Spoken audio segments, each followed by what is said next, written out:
conjugaison du lundi 16 mars, c'est 10, c'est 11, c'est 12.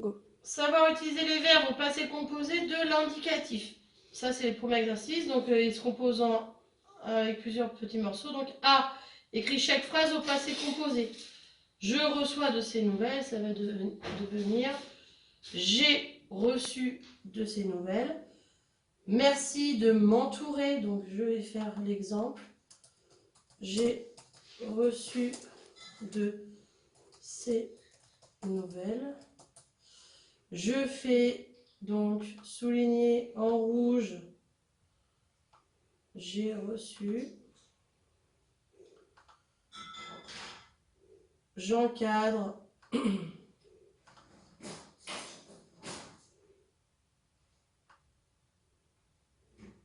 Le et. J'écris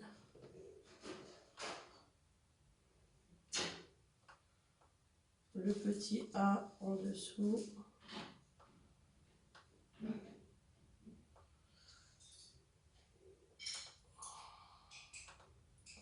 C'est un peu long à l'ordinateur, mais vous allez le faire.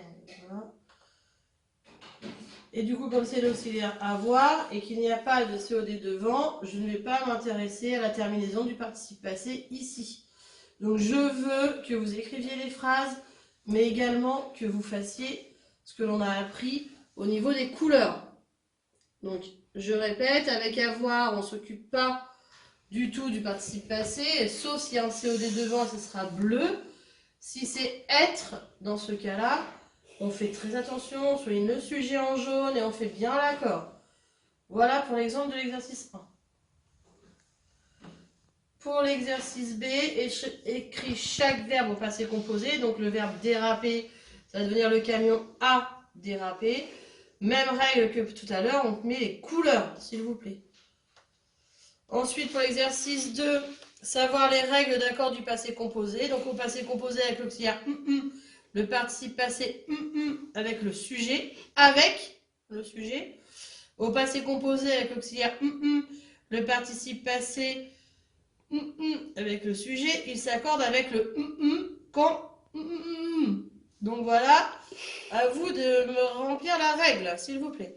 Ensuite, savoir utiliser les verbes au passé simple. Donc c'est la leçon C12.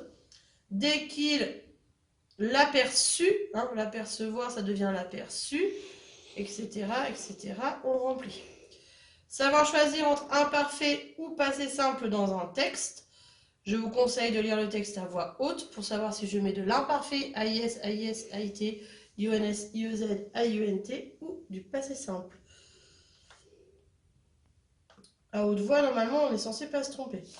On remplit donc jusque-là. Ensuite, connaître le participe passé des verbes. Donc, je rappelle, le participe passé, c'est le deuxième mot du passé composé. Donc, pour le verbe être, par exemple, c'est j'ai été, le passé composé. Donc, ce que je vais écrire, c'est juste été. Donc, vous me faites boire, avoir, offrir, finir et aller. Pour le participe présent, je rappelle qu'on met en dans sa tête. Et du coup, après, on trouve la fin, qui est en, A-N-T. Donc, du coup, je vais dire, par exemple, pour chanter, en chantant. Et du coup, chantant, A-N-T à la fin. Vous me ferez donc avoir, être, croire, écouter et prendre. Merci, bon courage.